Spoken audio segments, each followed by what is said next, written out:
Chapter का नाम है डिमांड। चैप्टर का नाम क्या है? डिमांड। इस चैप्टर को अलग अलग ऑथर अपनी अपनी अलग अलग बुक में अलग अलग नाम से बुलाते हैं। मेन चैप्टर का कॉन्सेप्ट क्या है? डिमांड। कोई ऑथर की बुक अगर खोल के देखोगे तो वहां पे लिखा हुआ मिलेगा क्या? Theory of demand. तो उससे कोई बहुत ज्यादा फर्क नहीं पड़ता है। अल्टीमेटली बात किसकी होनी है यहाँ पे? डिमांड की। इस चैप्टर में हम किसके बारे में पढ़ेंगे? सबसे पहले पढ़ेंगे मीनिंग ऑफ डिमांड। डिमांड मतलब होता क्या है, ठीक है। दूसरा पढ़ेंगे determinants of demand, individual demand. Individual demand मतलब एक आदमी क्या डिमांड करता है। डिटर्मिनेंट्स ऑफ मार्केट डिमांड मतलब मार्केट एज अ होल क्या डिमांड करता है। जैसे अलग से सार्थक की डिमांड क्या है और पूरे क्लास की डिमांड क्या है। तो अलग अलग लेवल की डिमांड अपन देखेंगे। फिर डिमांड का फंक्शन देखेंगे। फंक्शन बोलने के बाद एक मैथमेटिकल फंक्शन बनाया गया है डिमांड का, उसको अपन यहां पर देखेंगे, ठीक है। फिर डिमांड का शेड्यूल देखेंगे। शेड्यूल मतलब होता है डिमांड का एक टेबल कि कब कब प्राइस कितनी कितनी बढ़ती है तो डिमांड के ऊपर उसका क्या इफेक्ट पड़ता है। तो डिमांड का हम क्या देखने वाले हैं? शेड्यूल। शेड्यूल मतलब एक टेबल जैसा। फिर डिमांड कर्व, एक ग्राफिकल रिप्रेजेंटेशन होता है जिसमें डिमांड को आपको है ना एक कर्व में बैठा के दिखाएगा ग्राफ में। तो एक कर्व जैसा फॉर्म हो जाएगा ग्राफ में, तो उसको क्या बोलेंगे? Demand curve. Law of demand, demand के पीछे एक लॉ रोल प्ले करता है अपना, तो उस लॉ के बारे में पढ़ेंगे। उसके बाद movement along the demand curve. Demand curve जो होती है ना उसकी मूवमेंट कैसे होती है? Change in quantity demanded, shift in demand curve, change in demand, movement along demand curve versus shift in demand curve. मतलब ये दोनों के बीच में डिफरेंस क्या है। Substitute goods and complementary goods. Substitute goods क्या होता है और कॉम्प्लीमेंट्री गुड्स क्या होता है। जैसे फॉर एग्जांपल सब्स्टिट्यूट गुड्स मतलब क्या होता है? जैसे आपको चाय पीने का मन है, चाय नहीं मिल रही तो आप क्या पी लोगे? कॉफी। लेकिन कॉम्प्लीमेंट्री गुड्स होता है बिरयानी खाने जा रहे हो तो आपको रायता साथ में मिलता है। ऐसा थोड़ी कि बिरयानी नहीं मिला तो रायता पी लोगे। बिरयानी के साथ समोसा खाने जाओगे तो चटनी साथ में मिलती है। हाँ,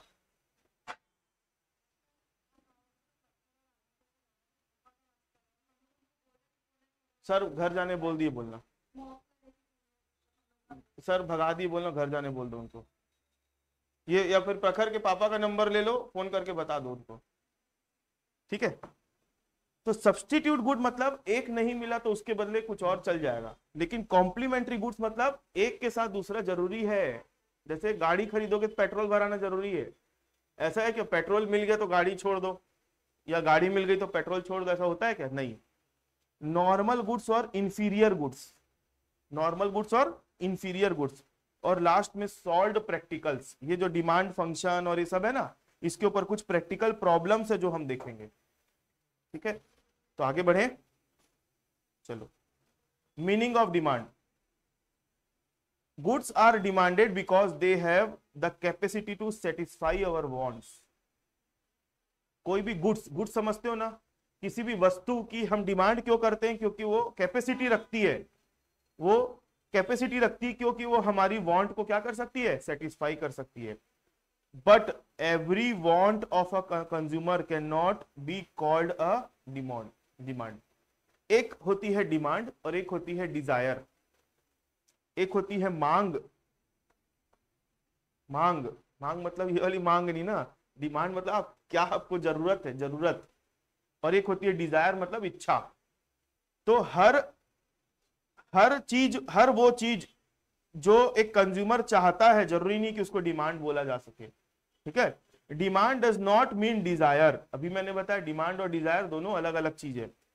for a commodity generally desire want and demanded generally desire want and demand are interchangeably used day to day life. मतलब है ना, हम डे टू डे लाइफ में है ना ये तीनों वर्ड को है ना अल्टरनेटिवली यूज कर लेते हैं। आप कभी डिमांड के बदले डिजायर वर्ड यूज कर लोगे, डिजायर के बदले वांट वर्ड यूज कर लोगे, लेकिन एक्चुअली इकोनॉमिक्स के लैंग्वेज में तीनों का अलग अलग मीनिंग है।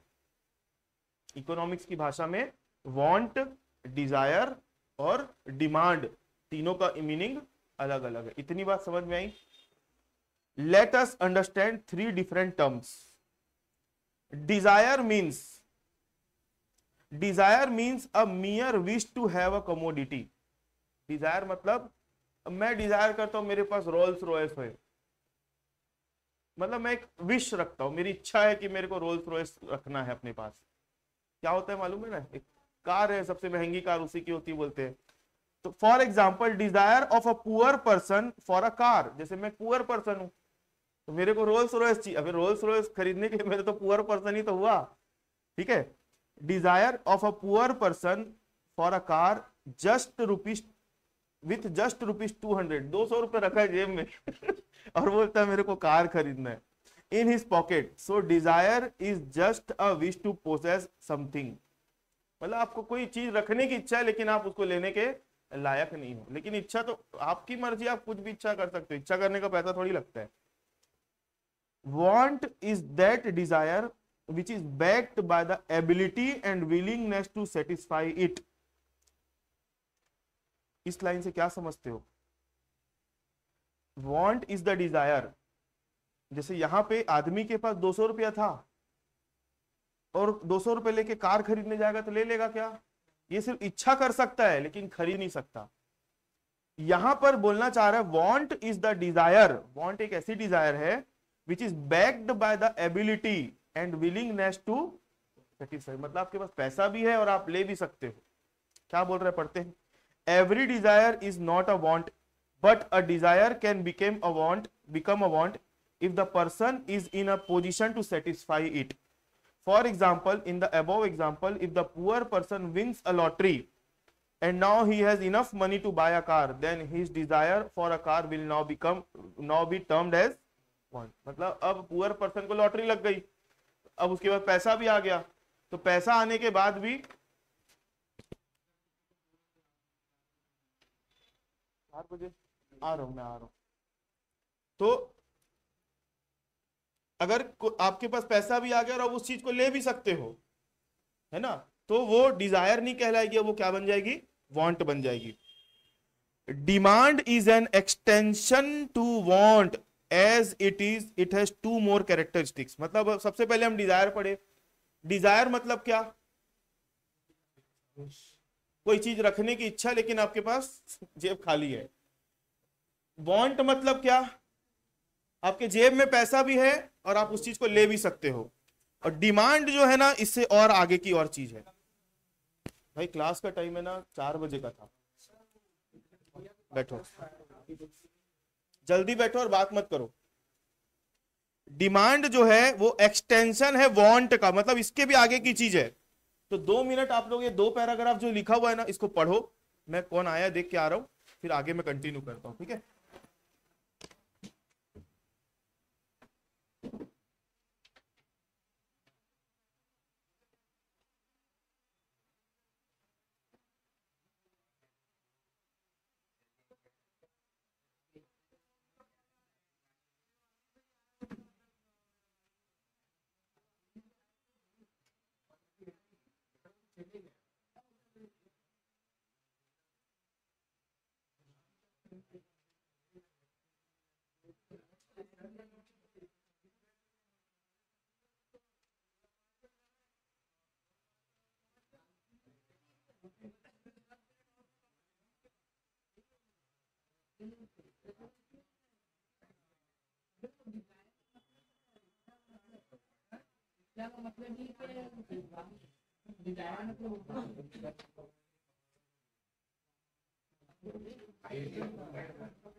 चलो पढ़ लिए।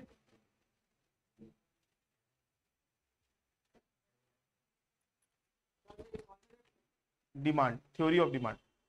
देखो आप लोगों के पास जो भी बुक है वो आप लोग अपने पास रखो।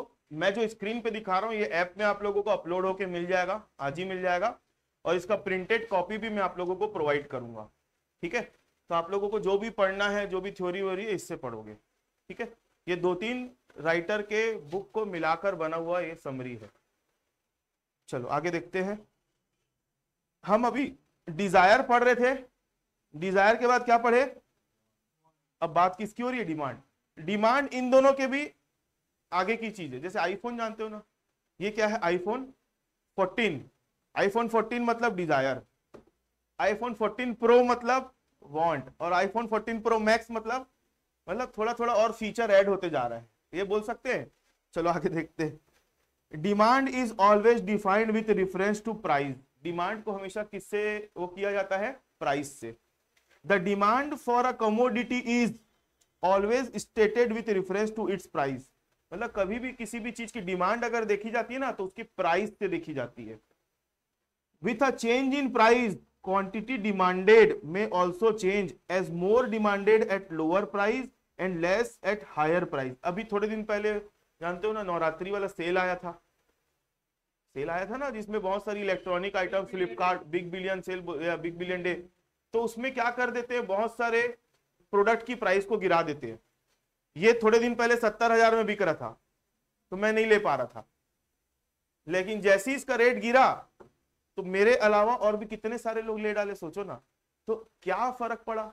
किसी चीज की प्राइस अगर गिर जाती है मार्केट में तो धड़ाक से उसका क्या बढ़ जाता है? डिमांड बढ़ जाता है, लोग ज्यादा खरीदने चले जाते हैं। आ रही बात समझ में? तो डिमांड और प्राइस के बीच में हमेशा एक रिलेशन सेटअप किया जाता है कि किसी भी चीज की प्राइस अगर बढ़ती है या कम होती है, तो अकॉर्डिंगली उसकी डिमांड भी क्या होती है? चेंज होती है। तो यही हमको इस चैप्टर में पढ़ना है, मुद्दा हमारा यही है इस चैप्टर का। आगे देखते हैं क्या बोल रहा है। With a change in price quantity demanded may also change, as more demanded at lower price. कम प्राइस में ज्यादा डिमांड होती है, and less at higher price. लेस डिमांड आएगी हायर प्राइस में। अब इसका रेट वापस बढ़ गया, 62,000 हो गया रेट, अब कम लोग खरीद रहे हैं, इसका रेट वापस बढ़ गया तो अब कम लोग इसको खरीदने जा रहे हैं। मेरी बात समझ में आ रही है? Demand is always with respect to period of time. Demand जो होता है ना, एक टाइम पीरियड के लिए भी होता है। यहां पर किसके बारे में बता रहा है? प्राइस। और यहां पे टाइम पीरियड की बात हो रही है। Demand is always with respect to period of time. Demand is always expressed with reference to time. Even at the same price demand may change depending upon the time period under consideration. For example, demand for umbrellas. Umbrellas मतलब जानते हो ना, अभी कोई खरीदता है क्या? अभी ठंडी का दिन चल रहा है तो अभी लोग क्या खरीदते हैं? स्वेटर, वुलन क्लोथ खरीदते हैं ना। अभी आप छतरी खरीदने जाओगे क्या? अभी मार्केट में छतरी का रेट गिरा भी देगा तो खरीदने जाओगे? क्यों? जरूरत ही नहीं है अभी उसकी, क्योंकि उसका टाइम ही नहीं है अभी। और बरसात के समय में ठंडी का कपड़ा बिकेगा तो खरीदने जाओगे क्या? नहीं। तो वही बोलना चाह रहा है, for example demand for umbrella is more in rainy season as compare to other season. The time frame might be of an hour, time frame है ना 1 घंटे का भी हो सकता है, जैसे फॉर एग्जाम्पल और अ डे और अ मंथ और अ ईयर। मतलब जो ऐसा नहीं है कि बरसात का समय बोला तो मतलब 3 महीने का रहता है टाइम। बरसात का सीजन कितने दिन चलता है? 3 महीने चलता है ना। वो टाइम जो है ना बहुत कम समय का भी हो सकता है। जैसे मालूम है अभी क्रिकेट चल रहा था, क्रिकेट जब चलते रहता बीच बीच में ऐड आते रहते, मालूम है ऐड, वो बीच में किसी का भी ऐड डाल देता है। तो न्यूज वाले लोग जो क्रिकेट दिखा रहे हैं ना, वो चैनल वाले लोगों का स्लॉट बिकता है, स्लॉट। तो जिस समय लोग क्रिकेट देख रहे हैं ना, तो ऐड का उन लोग है ना मिनट के हिसाब से खरीदते कि मेरे को इतने मिनट का स्लॉट दे दो, मैं अपना ऐड दिखाऊंगा। तो उस समय लोग पैसा लेके खड़े रहते हैं, जो ज्यादा पैसा देगा उसको स्लॉट मिलेगा। तो बताओ क्रिकेट क्या रोज चलते रहता है क्या? तो उस समय जैसे इंडिया और किसका, ऑस्ट्रेलिया का फाइनल था, उस दिन बहुत ज्यादा डिमांड थी उसकी। अब आज के डेट में स्लॉट बेच भी रहा होगा ना तो कोई खरीदेगा नहीं उसका स्लॉट को। तो मतलब ये है कि जिस समय जिस चीज की डिमांड जिस समय में होनी चाहिए वो डिमांड उस समय बहुत होती है या फिर नहीं भी होती है। क्लियर है मेरी बात? तो यहां पर बोलना चाह रहा है कि डिमांड हमेशा प्राइस के रिफरेंस में भी देखा जाता है और डिमांड को हमेशा टाइम पीरियड के रिफरेंस में भी देखा जाता है। आगे बढ़े। टू सम अप, मतलब अब दोनों ऊपर की जितनी भी बात हम कर चुके हैं, अब यहां पे उसका कंक्लूजन हो रहा है। Demand is the quantity of a commodity that a consumer is willing and able to buy at each possible price during a given period of time। आप लोगों से कभी भी पूछा जाएगा what do you mean by demand, तो आप लोगों को आंसर क्या लिखना है? ये आंसर लिखना है।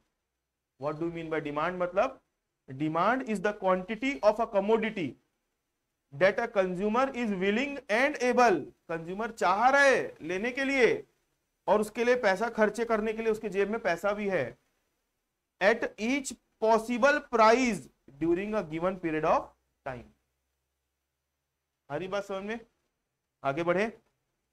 The definition of demand highlights 4 essential element। जो ऊपर वाली अभी डेफिनेशन पढ़े ना हम, इसके अंदर 4 एसेंशियल एलिमेंट्स की बात है, मतलब 4 अलग अलग इंपॉर्टेंट वर्ड देखने को मिले। क्या क्या? मतलब डिमांड क्या है? Quantity of the commodity. दूसरा क्या है? Willingness to buy. तीसरा क्या है? Price of the commodity. और चौथा क्या है? Period of time. लिखा है ना, quantity of a commodity, willingness, ठीक है, विलिंगनेस के बाद प्राइस ऑफ द कमोडिटी और पीरियड ऑफ टाइम। उस डेफिनेशन को 4 टुकड़े में तोड़ दिया बोल सकते। आप लोगों को कोई पूछेगा what do mean by demand and what are the 4 essential elements of demand, ये अगर क्वेश्चन आ गया तो क्या आंसर लिखोगे? What do you mean by demand में ये लिख देना, और 4 एसेंशियल एलिमेंट ऑफ डिमांड में क्या लिखोगे? Quantity of the commodity, willingness to buy, price of the commodity और पीरियड ऑफ टाइम। ये क्वेश्चन का आंसर तैयार हो गया आपका। आगे बढ़े, चलो।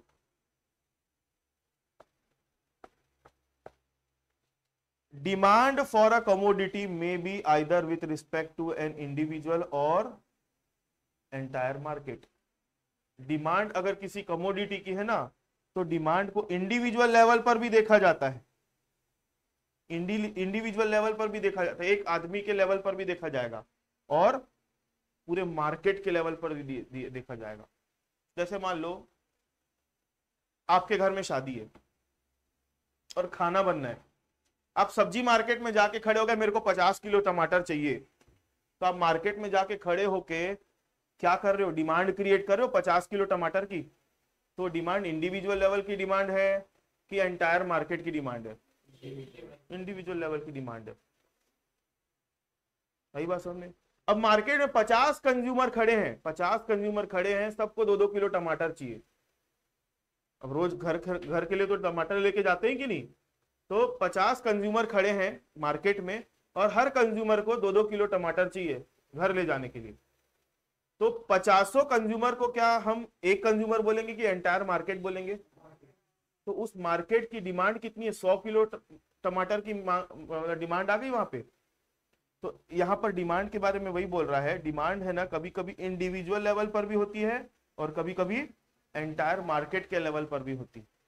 क्लियर है? आप लोगों को है ना डिमांड और सप्लाई अगर समझना है ना प्रैक्टिकली, तो रोज सुबेरे आधे घंटे का टाइम निकालना, 1 घंटे का टाइम निकालना, संडे का दिन निकाल लेना। सब्जी मंडी होती है ना, हमारे घर के आगे डुमर तरई थोक सब्जी मंडी है, जहाँ पे पूरे रायपुर की सब्जी वहीं आती है, फिर बाद में जगह जगह डिस्ट्रीब्यूट होती है।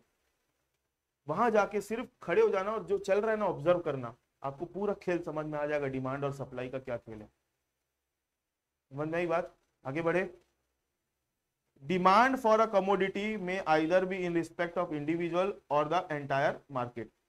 इंडिविजुअल डिमांड मतलब, individual demand refers to the quantity of a commodity that a consumer is willing and able to buy at each possible price during a given period of time। मतलब ऊपर वाली definition में ये वाली definition वही 6 है, लेकिन यहां पर क्या जोड़ दिया, अ कंज्यूमर मतलब एक आदमी। और यहां पे मार्केट डिमांड किसको बोलेंगे, पढ़ो, मार्केट डिमांड किसको बोलेंगे? Market demand refers to the quantity of a commodity that all consumers are willing and able to buy at each possible price during a given period of time. मतलब यही definition को change कर दो और यहाँ पे क्या लिख दोगे, तो ये इंडिविजुअल डिमांड हो गई और ये क्या हो गई, मार्केट डिमांड हो गई। कहीं पे कोई डाउट है किसी को? आगे बढ़े। Determinants of demand, determinants of demand, और बात किसकी हो रही है, डिटर्मिनेंट्स ऑफ डिमांड मतलब क्या, ये पढ़ने के पहले डिटर्मिनेंट्स का मतलब तो बताओ क्या होता है।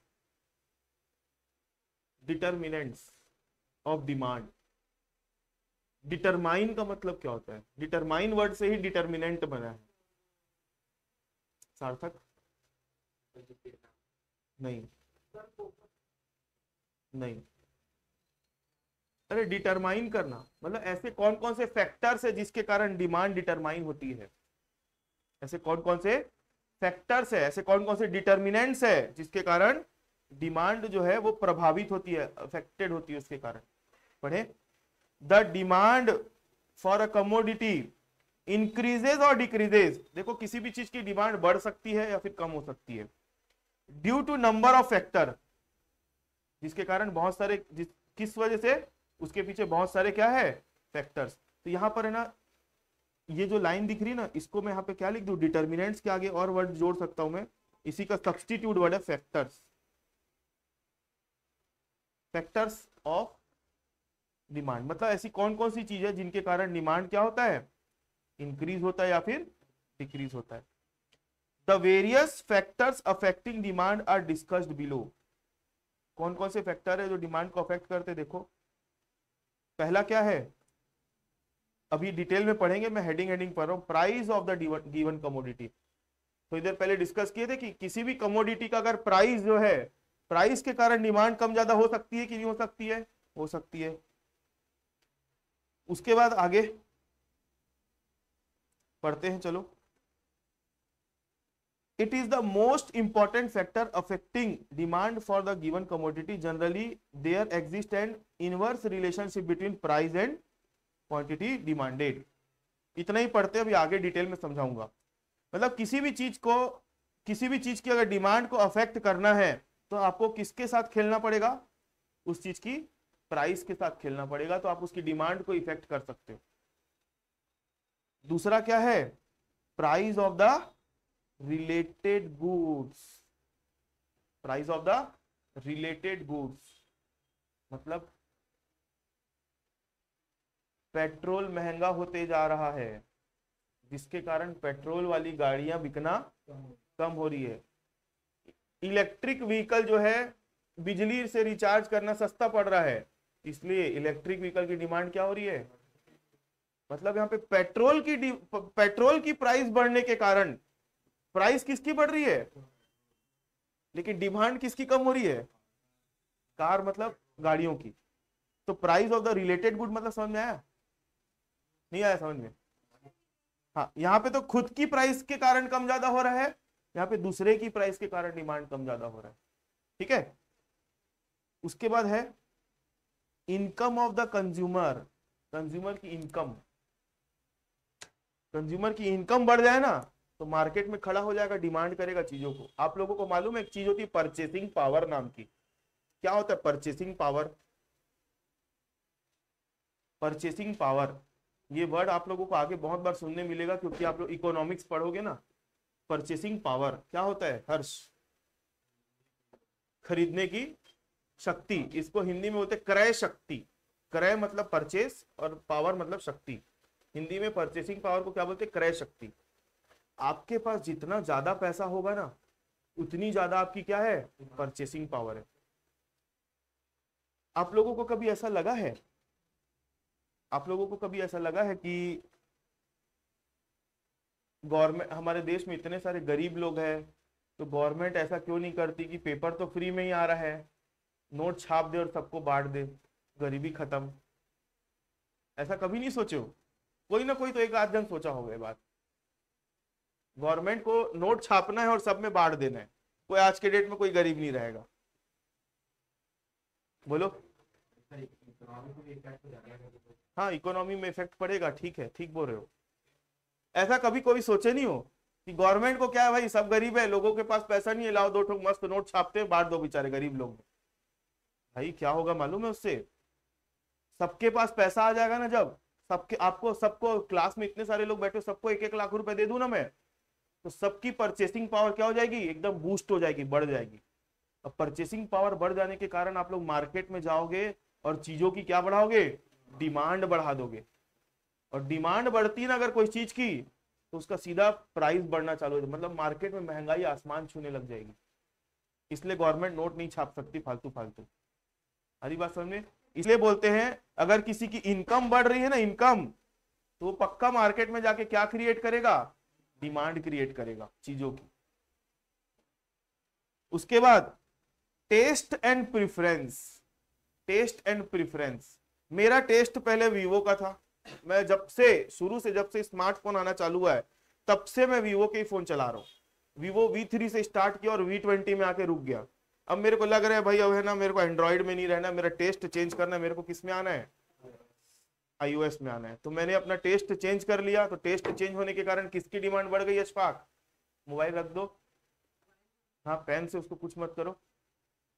तो मेरा टेस्ट चेंज हो गया। टेस्ट मतलब खाने वाला टेस्ट नहीं, गुपचुप खाता था समोसा खाना चालू कर दिया, ऐसा नहीं। टेस्ट मतलब आपकी पसंद का चेंज होना, ठीक है। तो मैं एंड्रॉइड से किस में शिफ्ट हो गया? iOS में। तो इसलिए मेरा टेस्ट चेंज हो गया, इसलिए एक की डिमांड कम करके मैं दूसरे की डिमांड में शिफ्ट हो गया। आई बात समझ में? आगे expectation of change in price in future. Expectation of change in price in future, जैसे है ना, अभी मेरे को थोड़े दिन पहले ये पता चला टाटा मोटर्स जो होता है ना, टाटा मोटर्स, उसका शेयर 1,000 रुपये होने वाला है। मेरे को कोई पता चला कहीं से, मतलब मेरे को अभी क्या पता चल गया? टाटा मोटर्स का शेयर फ्यूचर में आने वाले 6 महीने के अंदर 1,000 रुपये का हो जाएगा एक शेयर। तो मैं आज मेरे पास 1,00,000 रुपया पड़ा था ना, अभी मार्केट में 680 रुपये चल रहा है रेट शेयर का। तो मैं 1,00,000 रुपए का 680 रुपए के हिसाब से शेयर खरीद डाला। क्यों क्यों खरीदा? क्योंकि मेरे को मालूम है 680 की चीज अब 6 महीने बाद क्या होने वाली है? 1,000 रुपये हो जाएगी। तो जैसे ही 1,000 रुपये होगी तो मेरे को फायदा होगा कि नहीं होगा? तो वो फ्यूचर में फायदा कमाने के लिए मैं आज क्या कर रहा हूं? टाटा मोटर के शेयर का डिमांड बढ़ा रहा हूं। उल्टा भी तो हो सकता है। आज मेरे पास रिलायंस इंडस्ट्री का शेयर है 2,000 रुपए के भाव से, आज मेरे पास है पहले से। मेरे को फ्यूचर में लग रहा है कि वो शेयर जो है गिर जाएगा, तो मैं क्या कर दूंगा? शेयर को रखे रहूंगा कि बेच दूंगा? तो बेच दूंगा तो बेचने से क्या होता है? डिमांड कम हो जाती है उसकी। क्लियर है मेरी बात? तो expectation of change in price in future, इसके कारण भी डिमांड में क्या होता है? अफेक्ट पड़ता है। अभी हम क्या पढ़ रहे हैं, कोई बता सकता है? डिटर्मिनेंट्स ऑफ इंडिविजुअल, कि एक आदमी डिमांड कब कब करता है। तो इसके अंदर कितने पॉइंट आप लोगों को देखने मिले? एक, price of the given commodity. दूसरा, प्राइस ऑफ रिलेटेड गुड्स। तीसरा इनकम ऑफ द कंज्यूमर, चौथा taste and preferences of consumer बोल सकते हैं, and expectation of change in price in future. 5 points है, अभी मेरे को पढ़ के सुनाओ पांचों पॉइंट, मैं कहीं पे लिख दे रहा हूं पांचों पॉइंट। पहला क्या था? प्राइस ऑफ द, दूसरा प्राइस ऑफ रिलेटेड गुड्स, तीसरा income of consumer, taste and preferences, और expected change in price in future, expectation of change of price in future. ये 5 पॉइंट है। ये 5 पॉइंट, अगर मान लो ये क्वेश्चन आता है what do you mean by demand and what are the determinants of demand, या what are the determinants of individual demand, तो आप लोगों को 2 नंबर का अगर क्वेश्चन आता है, 2 या 3 नंबर का, तो आप लोगों को इतना ही बड़ा आंसर लिखना है, बस एक्सप्लेन नहीं करना है। अब जब यही क्वेश्चन अगर 6 नंबर का या बड़ा नंबर का आता है ना, तो आप लोगों को इसके अंदर क्या करना है, 2-2, 3-3 लाइन, 2-2, इसके तो अंदर है ना, मैं ज्यादा लिख डाला हूं, ज्यादा दिख रहा है ना आप लोगों को, इतना बड़ा आंसर नहीं लिखना है आप लोगों को, ठीक है। आप लोगों को 2-2, 3-3 लाइन एक्सप्लेन करना है बस। तो मैं समझा दूं, अब देखो, तो ये जो पीडीएफ है ना, मैं आप लोगों के साथ भी शेयर करूंगा टिक किया हुआ, तो आप लोग जब नोट करोगे या पढ़ोगे तो उतना ही पढ़ना जितना मैंने टिक करवाया है। क्लियर है? चलो, डिटर्मिनेंट्स या फिर फैक्टर ऑफ इंडिविजुअल डिमांड। तो पहला डिटर्मिनेंट क्या है भाई? Price of the given commodity. It is the most important factor affecting the demand for the given commodity. There exists an inverse relationship between price and quantity demanded. It means as the price increases, quantity demanded falls due to decrease in the satisfaction level of the consumer. नहीं आया समझ में क्या लिखा हुआ है? इसमें ये लिखा हुआ है, कोई चीज की डिमांड जो होती है ना, डिमांड और प्राइस का रिलेशन समझना। एक डिमांड है और एक क्या है? प्राइस है। नहीं, प्राइस होती है और क्या होती है? डिमांड। अगर किसी चीज की प्राइस अगर कम हो गई, किसी चीज की प्राइस अगर कम हो गई तो उस चीज की डिमांड क्या हो जाएगी? बढ़ जाएगी। और किसी चीज की प्राइस अगर बढ़ गई तो क्या हो जाएगा? डिमांड कम हो जाएगी। यहां पे वही बोलना चाह रहा है, price of the given commodity जो है एक बहुत इंपॉर्टेंट फैक्टर होता है। It is the most important factor affecting demand. It is the most important factor affecting demand for the given commodity. There is an inverse relationship between price and quantity demanded. It means that as the price increases, quantity demanded fall. Price बढ़ने से क्या हो जाता है? Quantity demand क्या हो जाती है? कम। Due to decrease in the satisfaction level of, क्यों प्राइस बढ़ने से डिमांड? क्योंकि अब लोग ज्यादा पैसा खर्चा करने के बाद भी उतनी चीज मिल नहीं रही, तो लोग सेटिस्फाई होंगे क्या? नहीं। तो इसलिए सेटिस्फेक्शन लेवल क्या हो रहा है? कंज्यूमर का कम हो जा रहा है। तो इतना ही आंसर लिख कर आओगे इसके अंदर। क्लियर है? आगे बढ़े। Price of the related goods. Price of the related goods. Demand for the given commodity is also affected by change in the price of the related goods. Related goods are of 2 type. Related goods है ना, 2 type के होते हैं भाई। एक होता है क्या? सब्स्टिट्यूट गुड्स, और दूसरा क्या होता है? Complementary goods. किसी भी चीज की डिमांड है ना, उसके रिलेटेड गुड्स की प्राइस के कारण भी अफेक्ट होता है, ये बोलना चाह रहा है। और रिलेटेड गुड्स को यहाँ 2 कैटेगरी में बांटा है। पहला होता है सब्स्टिट्यूट गुड्स, दूसरा कॉम्प्लीमेंट्री गुड्स। इसके ऊपर है ना इंडिविजुअल क्वेश्चन आ सकता है, what do mean by related goods and what are its types, अलग से पूछ लेगा। तो आप लोगों को रिलेटेड गुड्स के बारे में लिखना है, रिलेटेड गुड मतलब क्या होता है, और रिलेटेड गुड्स के हाँ डिफरेंस बिटवीन भी आ सकता है। Substitute goods are those goods, substitute goods are those goods which can be used in place of another for satisfaction of particular wants, like tea and coffee. Like tea and coffee. An increase in the price of substitute leads to increase in the demand of given commodity and vice versa. Vice versa मतलब, vice versa मतलब अगर substitute goods की price बढ़ती है तो उसके related goods की price क्या हो जाएगी, डिमांड क्या हो जाएगी, बढ़ जाएगी। उसका उल्टा, सब्सटीट्यूट गुड्स की अगर प्राइस कम हो जाएगी तो रिलेटेड गुड्स की डिमांड क्या हो जाएगी, कम हो जाएगी। तो वाइस वर्सा मतलब जो हम बोले उसका उल्टा। ठीक है, तो इतना ही लिखोगे, इसके आगे और लिखने का जरूरत नहीं है, दो दो लाइन एक्सप्लेन करना है। हाँ, एग्जाम्पल दिया तो आप टी कॉफी का लिख दिए बस, वहीं पे आगे उसी चीज को घुमा घुमा के बताता है। दूसरा होता है कॉम्प्लीमेंट्री गुड्स। कॉम्प्लीमेंट्री गुड्स मतलब समोसा के साथ चटनी, समोसा के साथ chutney. Complementary goods are those goods which are used together to satisfy particular wants like tea and sugar. मतलब चाय बनाओगे तो शक्कर की जरूरत पड़ेगी। An increase in the price of complementary goods leads to decrease in the demand of given commodity and vice versa. ये आया समझ में?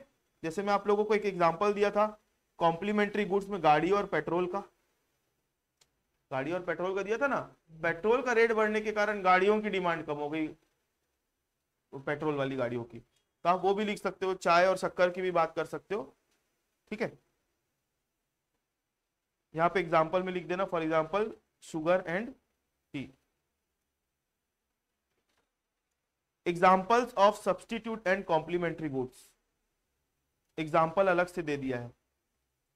सब्सटीट्यूट गुड के कितने एग्जाम्पल है, 6, और कॉम्प्लीमेंट्री के भी कितने हैं, 6। Tea and coffee, Coke and Pepsi, pen and pencil, CD and DVD, ink pen and ball pen, brick and cement. Complementary goods में क्या क्या आता है, tea and sugar, pen and ink, car and petrol, bread and butter, pen and refill, rice and wheat. आगे detail discussion किया गया है ना सब्सटीट्यूट और कॉम्प्लीमेंट्री गुड्स में, यहाँ पे सिर्फ मीनिंग बता दिया, आगे हम पढ़ेंगे और डिटेल में। उसके बाद और कौन सा फैक्टर है जो अफेक्ट करता है डिमांड को, income of consumer. Demand for a commodity is also affected bye income of a consumer. However the effect of change in income on demand depends on the nature of the commodity under consideration.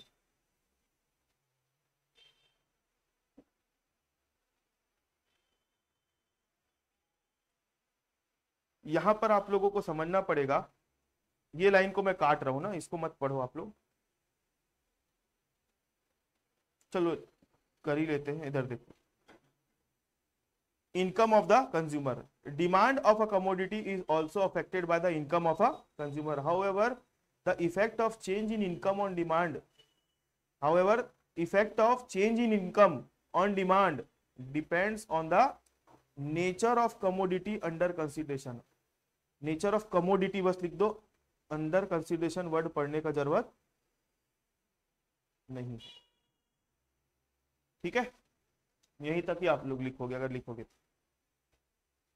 If the given commodity is normal goods and if the given commodity is inferior goods. Nature of commodity, what are the two nature of commodity? There are two types of commodity. पहला होता है normal goods और दूसरा क्या होता है, inferior. If the given commodity is normal good, then increase in income lead to increase in its demand, while decrease in income reduces the demand. और inferior goods मतलब if the given commodity is an inferior good, then decrease in income reduces the demand, while decrease in income leads to rise of demand. मतलब दो type के goods होते हैं, normal goods और एक होता है इंफीरियर गुड्स। जैसे इनकम बढ़ते जा रही, इनकम बढ़ते जा रही, इनकम बढ़ते जा रही किसी की, तो इनकम के बढ़ने से नॉर्मल गुड्स की डिमांड क्या होती है, बढ़ती है। इनकम बढ़ रही है तो नॉर्मल गुड्स की डिमांड बढ़ती है, और इनकम कम होती है तो नॉर्मल गुड्स की डिमांड भी क्या होती है, कम होती है। लेकिन इंफीरियर गुड्स जो होता है ना, इंफीरियर गुड्स, इंफीरियर मतलब कम खराब क्वालिटी के गुड्स, इनकम बढ़ने से, इनकम के बढ़ने से इंफीरियर गुड्स की डिमांड क्या होती है, इनकम बढ़ने से इंफीरियर गुड्स की डिमांड कम होती है, और इनकम के कम होने से इंफीरियर गुड्स की डिमांड क्या होती है, बढ़ती है। क्योंकि भाई पैसा बेचारों के पास अगर कम रहेगा तो महंगी चीज ले पाएगा क्या? नहीं। तो भाई पहले बासमती चावल खाता रहा होगा, अब 2 रुपए किलो वाला सरकारी चावल खाएगा आदमी। बासमती चावल और 2 रुपए वाला सरकारी चावल, बासमती चावल को मैं नॉर्मल गुड्स बोल रहा हूँ और 2 रुपए किलो वाला चावल को इंफीरियर गुड्स बोल रहा हूँ। ठीक है, तो ये हो गया आपका क्या, इनकम ऑफ द कंज्यूमर। जितना टिक किया हूं उतना ही लिखना, उससे ज्यादा लिखने का जरूरत नहीं है, मतलब ये पूरा पॉइंट लिखोगे। उसके बाद logical analysis of inferior and inferior goods, ये अपने को अभी पढ़ना नहीं है, ये मत पढ़ना। ठीक है, taste and preferences, taste and preferences मतलब taste and preference of the consumer directly influence the demand of a commodity. They taste and preference of the consumer directly influence the demand of a commodity. क्यों effect करते हैं demand को commodity के? They include changes in fashion, custom, habits etcetera. Taste और preference में क्या क्या आता है? फैशन, कस्टम, हैबिट, ये सब आता है। If a commodity is in fashion, जैसे अभी लड़की लोगों का देखियो ना, वो नीचे वो जीन्स पहन रहे आजकल, क्या बोलते हैं वाइड लेग वाला, क्या बोलते हैं नाम नहीं मालूम, तो आजकल उसी का फैशन चल रहा है, बैगी जो भी बोलते होंगे। तो पहले क्या होता था, स्किनी फिट वाला पहनते थे लड़की लोग, मतलब लड़की लोगों के लिए फैशन आया, तो अभी उस टाइप की जीन्स का क्या हो गया है, फैशन बढ़ा है, तो उसी को ही खरीदते हैं। स्किनी मिलेगा मार्केट में तो भी नहीं खरीदोगे, क्योंकि उसका फैशन नहीं चल रहा है, झोला जींस। और is preferred by the consumer, then demand for such a commodity rises. On the other hand, demand for a commodity fall if the consumer have no taste of that commodity. मतलब जिस चीज का आपको test नहीं है, जिस चीज की आपकी जरूरत नहीं है, तो उसकी डिमांड करोगे क्या? नहीं। लास्ट में क्या, expectation of change in price in future. अगर आपको फ्यूचर में लग रहा है किसी चीज की प्राइस क्या हो जाएगी, चेंज हो जाएगी, तो आप उसकी डिमांड को भी अफेक्ट करोगे। कैसे? If the price of a certain commodity is expected to increase in near future, then people will buy more of that commodity than what they normally buy. मालूम है क्या हुआ था? रशिया और यूक्रेन का युद्ध चालू हुआ था, मालूम है? अपने इंडिया में जो खाने का तेल आता है ना, खाने का तेल पाम ऑयल बोलते हैं, जिससे अपने यहाँ के खाने का तेल जो हम यूज करते हैं उसमें मिलाते हैं उसको, तो अपने यहाँ का बहुत सारा जो तेल है ना रशिया से इंपोर्ट होता था, रशिया से मंगाते थे। तो रशिया और यूक्रेन का जैसे युद्ध चालू हुआ ना, तो खाने हम लोग है ना फॉर्च्यून का सनफ्लावर वाला लेते हैं, हमारे घर में तो ये वाला यूज होता है, आप लोगों के घर में दूसरा होता होगा। तो उस समय उसका रेट कुछ है ना, जब नॉर्मल युद्ध चालू नहीं हुआ था तो नॉर्मल 120-130 रुपए लीटर मिलता था। तो जैसे ही युद्ध चालू हुआ तो 200 रुपया पार उसका रेट। तो मेरे को है ना, जिसके यहाँ से सामान लेता हूँ, प्रकाश भैया बोले, गौरव भाई हम लोग पाउच वाला लेते हैं, ठीक है? तो मैं जब भी जाऊंगा ना 10 पाउच लेके आता हूँ, नॉर्मल हमारे घर का ये डिमांड है, ठीक है? 10 पाउच लेके आता हूँ। वो प्रकाश भैया बोले, गौरव भाई रेट बढ़ने वाला है और अभी मेरे पास पुराने एमआरपी में ना 4 पैकेट रखा हुआ है, 4 पैकेट मतलब 4 कार्टून, आप लेके चले जाओ, डबल हो जाएगा रेट बोले तेल का। मैं बोला दे दे। मैं 4 कार्टून मतलब एक कार्टून में 12 ठोक रहता है, तो मैं 48 ठोक, मतलब जितनी मेरी डिमांड नहीं थी, मैंने क्यों खरीद लिया इतना सारा? क्योंकि फ्यूचर में इसका रेट क्या होना था, डबल। तो साल भर के लिए मैंने तेल खरीद के रख लिया एक साथ। हमारे मतलब ये एक्चुअली होता है। अगर आपको लग रहा है किसी चीज की फ्यूचर में प्राइस बढ़ने वाली, जैसे अभी शादियां आने वाली है, ठीक है? तो शादी में अभी है ना सोना सस्ता चल रहा है, मान लो अब शादी का सीजन आएगा ना तो सोना महंगा होने वाला है, तो बहुत सारे लोग जिसके शादी होने वाली अभी से खरीद लो भाई, अभी सस्ता है, फिर उस समय महंगा मिलेगा। तो आप अभी से क्या कर रहे हो, उस चीज की डिमांड बढ़ा रहे हो। तो मैंने आप लोगों को आज क्या पढ़ाया? इंडेक्स के हिसाब से अगर मैं बोलूं तो मीनिंग ऑफ डिमांड करा दिया, डिटर्मिनेंट्स ऑफ इंडिविजुअल डिमांड कराया, डिटर्मिनेंट्स ऑफ मार्केट डिमांड एक बार हेडिंग पढ़ते हैं, फिर अपन आज की क्लास को वाइंड अप करेंगे। वैसे भी टाइम जो है क्रॉस हो गया है, तो आप लोगों को मैं टारगेट दे रहा हूं, होमवर्क दे रहा हूं, क्या क्या करना है सुनो। ये अभी अपलोड हो जाएगा, आप लोगों को ये determinant of market demand, demand function, demand schedule, ये 3 चीज है ना रीड करके आना है आज, ठीक है? और आज क्योंकि पहला दिन है और थोड़ा सा ही पढ़े, तो मैं आप लोगों को क्वेश्चन आज दूंगा तो 2 ठो क्वेश्चन बस आएगा आपके हाथ में। तो इसलिए एक दिन रुक जाओ, थोड़ा सा और कुछ पढ़ लेते हैं, फिर आप लोगों को डेली बेसिस पे क्वेश्चंस देना चालू कर दूंगा मैं। ठीक है, चलो आज की क्लास ओवर, फिर नेक्स्ट क्लास में मिलते हैं। और इसकी रिकॉर्डिंग प्लस ये नोट्स आप लोगों को ऐप में मिल जाएगा।